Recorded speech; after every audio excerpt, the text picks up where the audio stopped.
All right, what is going on, Pacer Nation? I am your host, Cody Felger, coming to you a little bit different from my normal setup. I had already accidentally forgotten my laptop at work and didn't really feel like going back and getting it tonight, as late as it is, but did still want to bring you guys a recap here from the Pacers' latest win here.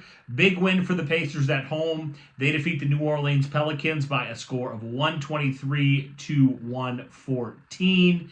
Definitely a big win from them, especially considering a couple nights ago the really tough loss to the Raptors, and really helps the Pacers in their playoff push, trying to get into the playoff picture. They came into the day as the number 8 seed, but again, there is a ton of congestion all the way from number 8 up to about number 4. And so the Pacers definitely helped themselves the big win here tonight against the Pelicans. The Pelicans are a pretty good team, all things considered, on the season. And so the Pacers improved to 34-26. Pelicans came in with 35 wins. They fall to 35-25.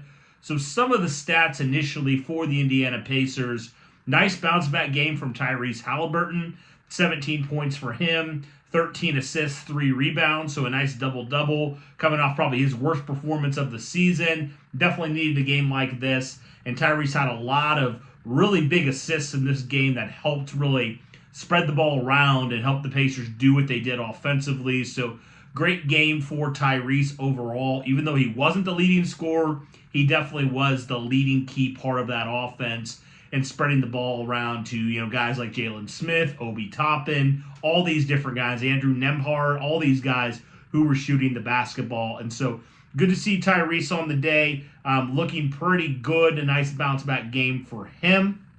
Pascal Siakam actually led the Pacers in scoring in this game. He finished with 24 points, 11 rebounds, and 5 assists. Definitely looked good there. 11 of 18 shooting. Pretty efficient day for Pascal Siakam shooting the basketball. Benedict Mathurin continued to be in the starting lineup, and he finished with 16 points on the day. Wasn't the greatest day shooting for Benedict Mathurin. He was 6 of 17 shooting.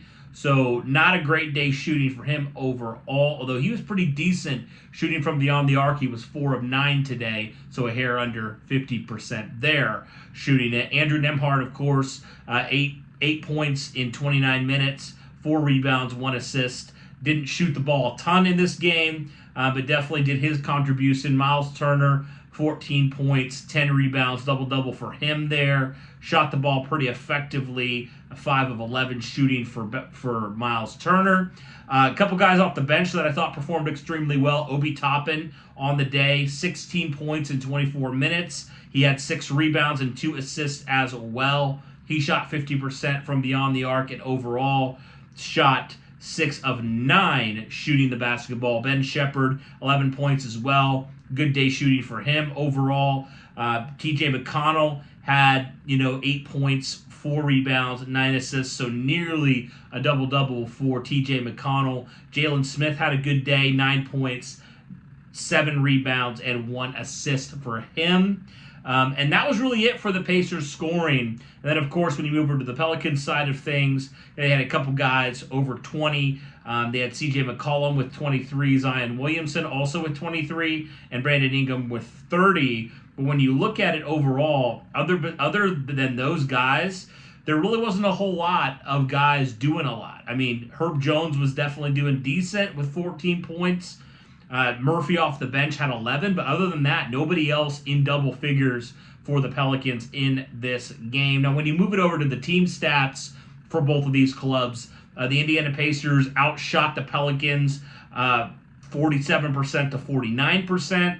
They were right around actually the same amount, pretty much shooting the basketball, right? The Pacers were a little bit better overall field goal percentage. Pelicans 1% better shooting from beyond the arc. And so the good thing for the Pacers is they got back to shooting free throws exceptionally well. Didn't have a great night against the Raptors like we're used to the last couple weeks.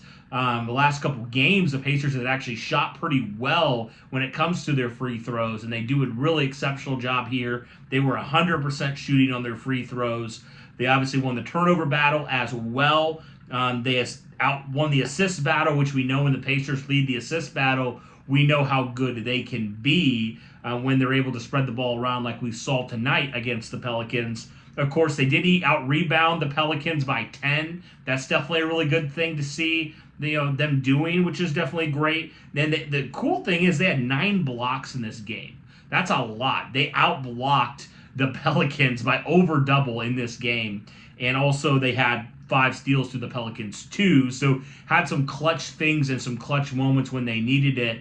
And then overall, it just seemed like it was a good, nice bounce-back performance. Nice response from the Pacers after a very lackluster game they had against the Toronto Raptors a couple nights ago. And so right now, guys, this was a win the Pacers had to have.